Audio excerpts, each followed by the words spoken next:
მოგესალმებით. ჩვენ ვაგრძელებთ გადაცემას ქართველური ცივილიზაციას. საუბრის თემა არის შემდეგი: პროტო-ქართველები, საერთო ქართველური ენა და წარწერები. დღეს არის მეხუთე ნაკვეთი. აკლასის ხაზოვანი და ფესტოსის დისკოს წერილობითი ძეგლების მიხედვით.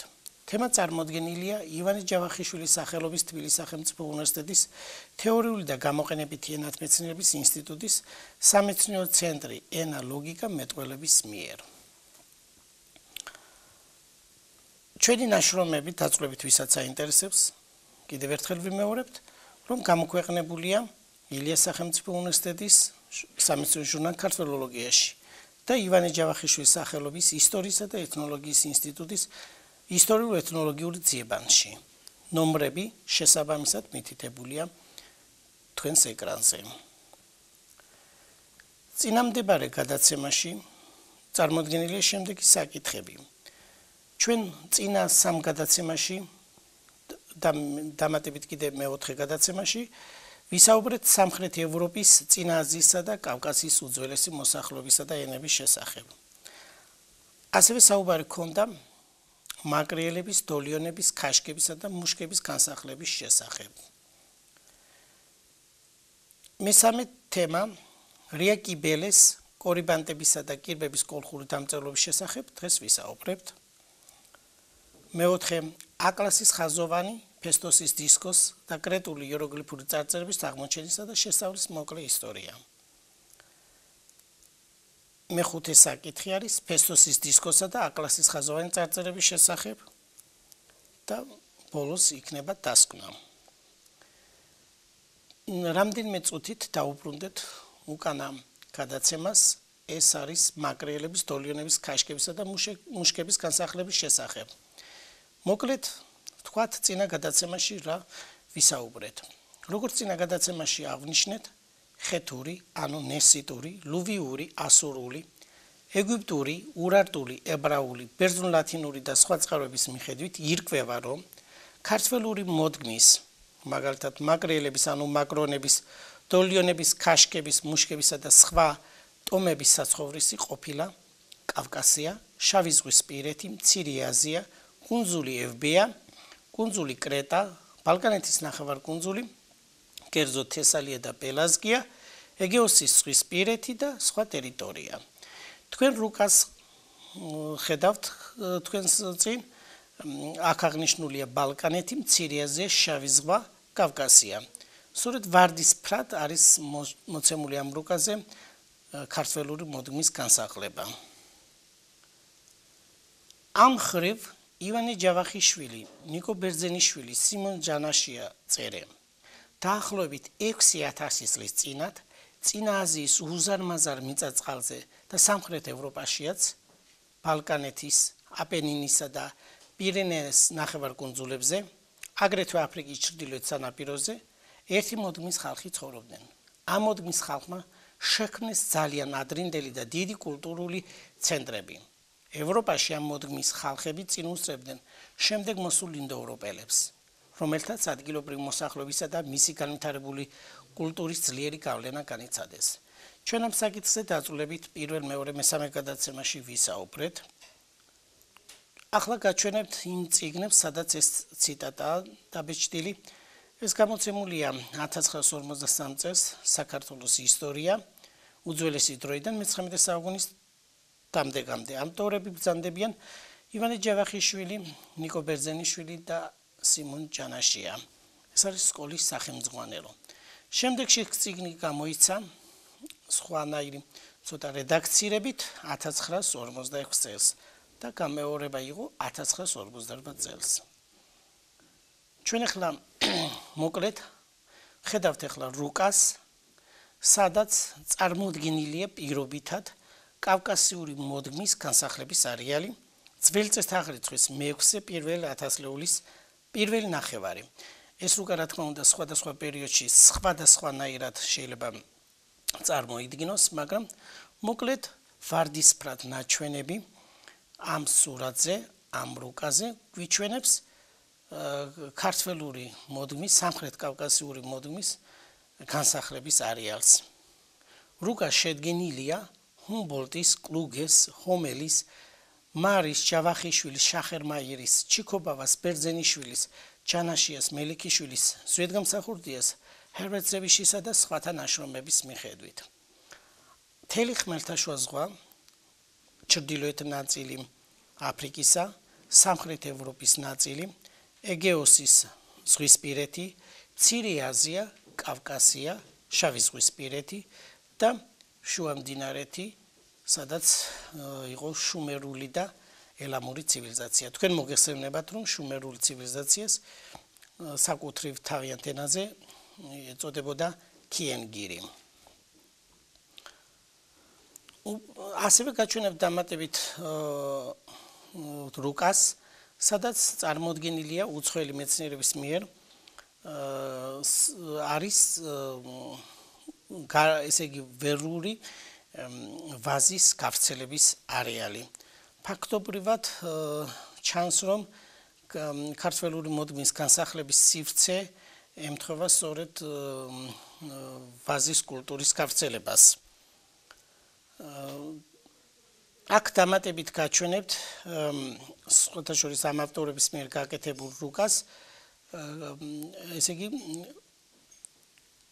ველური ვაზის გავრცელების არეალს ხმელთაშუაზღვისპირეთში, სამხრეთ ევროპის ნაწილში, მცირე აზიაში, შავი ზღვისპირეთში.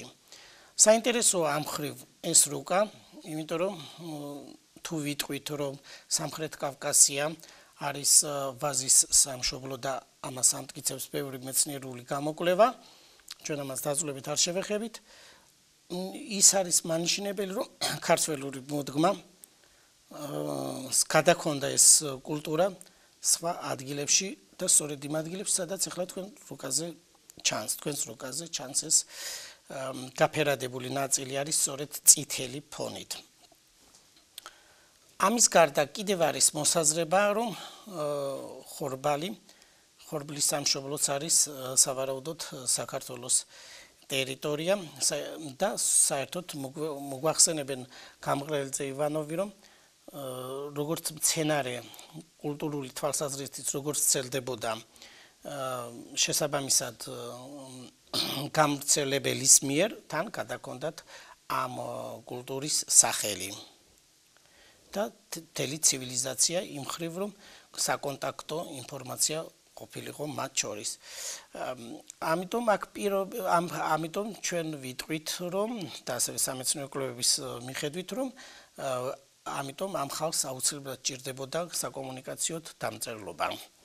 და ამას ამტკიცებს ახალი აღმოჩენები შუა მდინარეთში, თუ როგორ გაჩნდა შუმერულ ცივილიზაციაში დამწერლობა. ჩვენ ამაზე დაწვრილებით ცალკე გადაცემაში ვისაუბრებთ, დღეს გავაგრძელებთ ამ თემას. მესამე საკითხი არის რია კიბელეს კორიბანტებისა და კირბების კოლხური დამწერლობის შესახებ. ჩვენ დაწვრილებით ამ ყოველივე ღვთაების და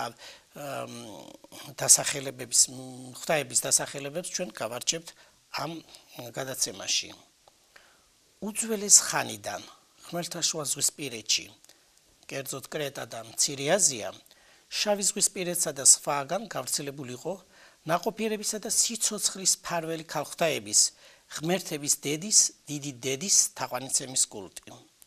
მოგეხსენებათ, ამ ღვთაებას ჭიდროდ უკავშირდება მცენარეთა, ფრინველთა და ცხოველთა სამყარო. თქვენ წინ ეკრანზე ჩანს ყველაზე უძველესი ამ შემთხვევაში დედაღვთაების გამოსახულება, ეს არის თიხისგან გაკეთებული და ინახება ანკარის მუზეუმში. დათარიღებულია ძველი წელთაღრიცხვით 6000 წელი. ეს დედაღვთაება მისი ნაყოფიერების სიმბოლოთ არის წარმოდგენილი და მას თან ახლავს ცხოველები, პირობითად ესენი შეიძლება იყოს ლომი. არქეოლოგიური კვლევა ძიებით და ბერძნული ლათინური წერილობით წყაროებში დაცული ცნობების სამეცნიერო დამუშავებით სადღეისოდ სავსებით მიღებულია მოსაზრება, რომ ღმერთთა დიდ დედას კიბელეს მეორენაირად კვიბელეს უკავშირდება ფასისის დედაღვთაება ფასიანე. აქ მითითებულია ლიტერატურა კეჭახმაძე და ურუშაძე. ამ მოსაზრების საფუძველი ჯერ კიდევ წარმოჩნდა ჩვენთვის უმნიშვნელოვანეს ერთ-ერთ ტექსტში, რომელიც დაცულია ფლავიუს არიანის თხზულებაში. მოგზაურობა შავი ზღვის გარშემო. აქ მითითებულია ორი წიგნი, სადაც ბერძნულად არის ეს მასალა მოცემული და ქართული თარგმანიც, რომელიც გააკეთა პროფესორმა ნათელა კეჭახმაძემ. ესე იგი, ბერძნული ტექსტი არის თქვენ წინ დაბეჭდილი სკრიპტა მინორაში, ხოლო ბერძნული ტექსტი და შესაბამისი ქართული თარგმანი მოცემულია ნათელა კეჭახმაძის მიერ გამოცემულ წიგნში. ფლავიუს არიანის ამ ნაწარმოებებში დამოწმებულია შემდეგი განმარტება. ჩვენ ახლა გაჩვენებთ ბერძნულ ტექსტს, ეს არის ძველი ბერძნული ტექსტი, თქვენს ეკრანზე ჩანს, რომლის ქართული თარგმანი წარმოადგენდა კეჭახმაძემ, ქალბატონ ნათელა კეჭახმაძემ. ამ ციტატის ქართული თარგმანია შემდეგი. ფასისში, რომ შედიხარ, მარცხნივ აღმართულია ქანდაკება ქალღმერთ ფასიანესი, ფასისეთა ქალღმერთი. გარეგნობის მიხედვით ესაა რეა, რადგან ხელში წინწილა, ერთგვარი მუსიკალური საკრავი უჭირავს.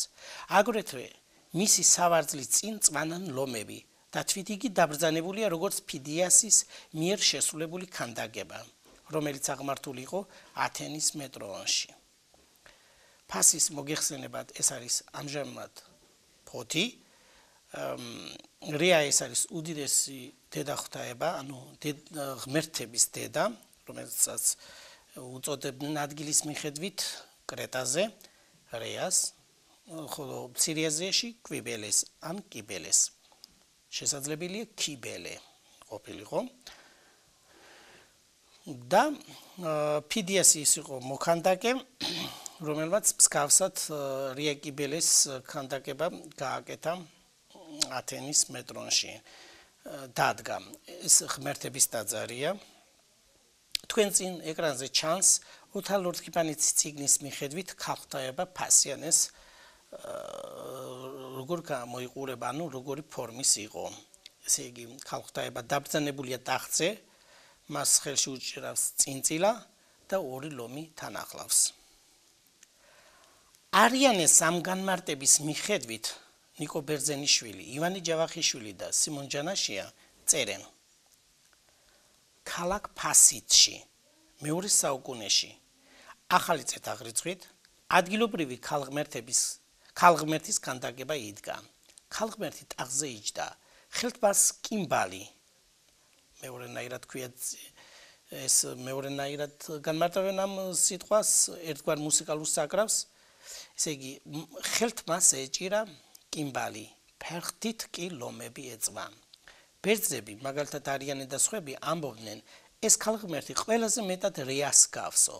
რია კი ანუ სხვანაირად კვიბელე, მცირე აზიის მთავარი ქალღმერთი იყო, რომელიც დიდი დედის, დედოფლისა და ღვთისმშობლის წოდებულობას ატარებდა.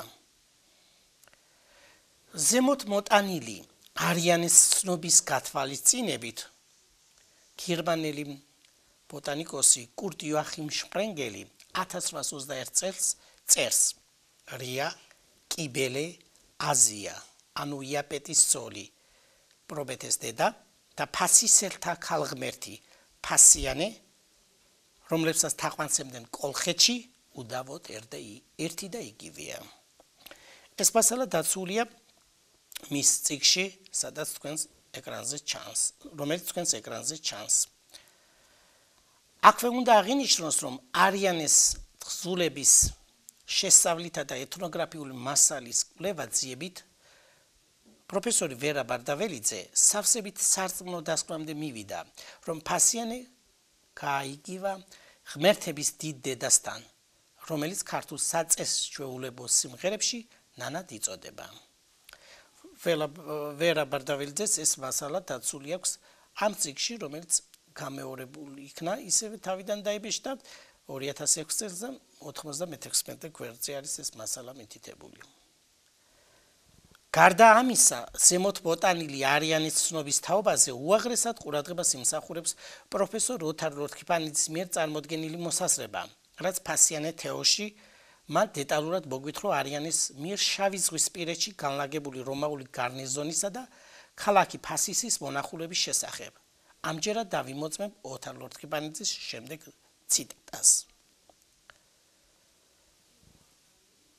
არიანის მოგზაურობიდან ციტირებული ნაწყვეტიდან ჩვენ ვიგებთ, რომ ახალი წელთაღრიცხვის 151 წელს, როდესაც არიანი ინსპექციის მიზნით ქალაქ ფასის, ანუ ფოთს ეწვია, ზღვის მხრიდან ქალაქში შესასვლელთან მდინარე ფასისის, ესე იგი რიონის შესართავთან აღმართული ყოფილა ფასიანე თეოსი.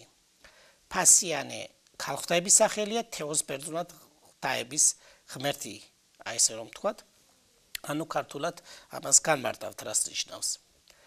არიანეს მოგზაურების გამომცემელნი და ციტირებული ნაწყვეტის ინტერპრეტატორები თარგმნისას სხვადასხვაგვარად გადმოცემენ ფასიანე თეოს, თუმცა როგორც ჩანს ერთ და იგივე მნიშვნელობით. ანუ თარგმნიან ასე: ფაზისელთა ქალღმერთი, ან ფასიანელი ქალღმერთი, ქალღმერთი ფასიანე და ფაზისელი ფასიანე, ფასისელი ქალღმერთი. რუსულ ენაზეც, ინგლისურად და გერმანულად თქვენს ეკრანზე არის მოცემული ეს დაწვრილებით. ყველა ეს ეპიტეტი შინასობრივი თვალსაზრისით სავსებით გამართლებულია, მაგრამ შესაძლებელია თითქოს სახელწოდებისა და მისი შინაარსის კიდევ უფრო დაკონკრეტება. ასეთ შესაძლებლობას კარნახობს სტრაბონის ერთი ძალზე საინტერესო ცნობა, თუმცა ის ეხება სხვა რეგიონს, კერძოდ ფრიგიას. მცირე აზიაში არის ეს ადგილი, ამჟამად თურქეთის ტერიტორია. ეს უკანასკნელი, როგორც ცნობილია, იყო სამშობლო ქალღმერთ კიბელესი, რომელიც გაიგივებულია რეასთან. არიანესაც ხომ სწორედ ეს ღვთაება მოაგონა ფასიანე თეოსის ქანდაგება? ამჯერად ჩვენთვის საინტერესო სტრაბონის ცნობა ასეთია. ბერძნული ტექსტი, ეს არის ძველი ბერძნული ტექსტი, თქვენს ეკრანზე ჩანს. ჩვენ ამ ტექსტს ახლა ქართულად გადმოვიტანთ. აქვე წარმოვადგენ სტრაბონის ამ ციტატის ქართულ თარგმანს. რაც შეეხება ბერეკინტებს, ერთ-ერთ ფრიგულ ტომს და საერთოდ ფრიგიელებს, აგრეთვე მთა იდის მახლობლად ცხოვრებ ტროელებს, ისინი თაყვანს სცემენ რეას, უწოდებენ ღმერთების დედას და დიდ ქალღმერთს, ხოლო აგრეთვე ადგილის მიხედვით რეას სახელებია იდაია, დინდიმენე, სიპილენე, პენსინუნტისი, კიბელე და კიბებე და ასე შემდეგ. ანუ ადგილის მიხედვით რეას, კიბელეს, ანუ ნანა ღვთაებას ქვია სხვადასხვა სახელი. იმთის, იმ დასახლებების მიხედვით, მაგალითად თუ მთა იდასთან მდებარეობდა ეს ქალღმერთების ქანდაკება, ანუ დანიშნულების საკულტო ცენტრი, მას ერქვა იდაია. თუ დინდიმენეში მდებარეობდა დინდიმენე და ასე შემდეგ. პოეტები ღმერთს დიონისეს უწოდებდნენ ასევე ბახურს, ეს თქვენ მოგეხსენებათ, რიას კიბელეს ან კიბებეს, დიდიმენეს მათი თაყვანიცემის ადგილის მიხედვით. ეს ფრაზა არის თლიანად ამოღებული სტრაბონის გეოგრაფიის მეათე წიგნის მესამე პარაგრაფის მე-15 სტრიქონიდან, რომლის თარგმანი ამ შემთხვევაში წარმოდგენილია ოთარ ლორთქიფანიძის წიგნიდან. ახლა ვაგრძელებთ ოთარ ლორთქიფანიძის ჯელობას. ამრიგად სტრაბონის ცნობიდან გამომდინარეობს შემდეგი. პირველი, რეა იგივეა, რაც კიბელე, დიდი დედა. ეს ბერძნულად ჟღერს მეგალე მატერ, ძველი ბერძნულით. ანუ ღმერთების დედა, მატერ თეონ. აღსანიშნავია, რომ იმავე ქანდაკებას რეას ათენის მეტრონში, რომელსაც არიანე ფასიანე თეოს ადარებდა, სხვა წყაროები მოიხსენებენ აგრეთვე როგორც დიდ დედას, ღმერთების დედას. ეს წიგნი, ეს მასალა შესაბამის წიგნებშია მითითებული, მაგნა მატერს წერია ლათინურ წყაროში, ხოლო ბერძნულში mater theon. რეას ღმერთების დედის კულტის კუნძულ კრეტაზე შეწყმა დიდ ანატოლიურ, მეტწილად ფრიგიულ და აგრეთვე ლიდიურ ღვთაება კიბელესთან ღმერთების, ადამიანების, ცხოველთა და მთელი ბუნების დედასთან საყოველთაოდ აღიარებულია. თქვენ წინ ეკრანზე სწორედ ეს ღვთაება ჩანს. მისი ქანდაკება. მეორე ისევე ოთარ ლორთქიფანიძის მეორე დასკვნა. სტრაბონის ზემოციტირებული ცნობებიდან ჩვენ ვიგებთ აგრეთვე და ეს ამჯერად ჩვენთვის ძალზე მნიშვნელოვანია, რომ რია, ანუ კიბელე, ანუ დიდი დედა, ანუ ღმერთების დედა ატარებდნენ სხვა ლოკალურ სახელწოდებებსაც. იმ ადგილის მიხედვით, სადაც მათ თაყვანს სცემდნენ. მაგალითად, პესინუნტისი, ფრიგის ქალაქია, პესინუნჩი, იდაია მთა და ქალაქი ფრიგიაში.